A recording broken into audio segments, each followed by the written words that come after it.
অতিরিক্ত কষ্ট মানুষের রাগ বাড়িয়ে দেয়। যে মানুষটার মুখে সব সময় হাসি লেগে থাকতো, সে মানুষটাই একসময় কথায় কথায় রাগ দেখায়। হঠাৎ করে মানুষের বদলে যাবার পিছনে থাকে সীমাহীন কষ্ট, যা সবাই বুঝতে পারে না। উল্টো তার নাম দেওয়া হয় বদমেজাজি। যখন ভালোবাসা তোমার কাছে অজানা, তখন তুমি বুঝবে না সুখ কী। যখন তুমি কাউকে ভালোবাসবে, তখন বুঝবে ব্যথা কী। যখন তুমি ভালোবাসা হারিয়ে ফেলবে, তখন তুমি বুঝবে জীবন কী।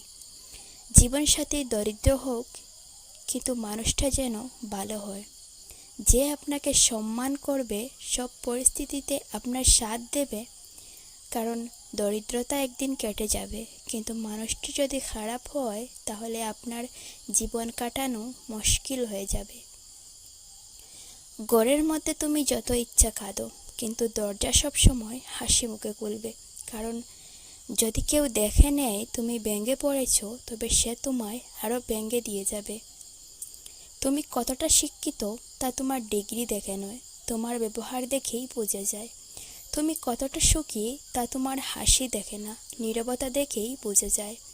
তুমি কাউকে কতটা ভালোবাসো তা তোমার উপহার দেখে নয়, তার প্রতি তোমার আচরণ দেখেই বোঝা যায়।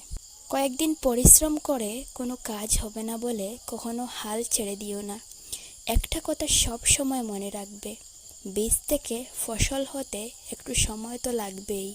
লোকে যদি আপনাকে ঘৃণা করে, তাহলে এর দুটো কারণ হতে পারে। আপনার মধ্যে এমন কিছু আছে যা তাদের পছন্দ নয়, নয়তো আপনার মধ্যে এমন কিছু আছে যা তাদের মধ্যে নেই।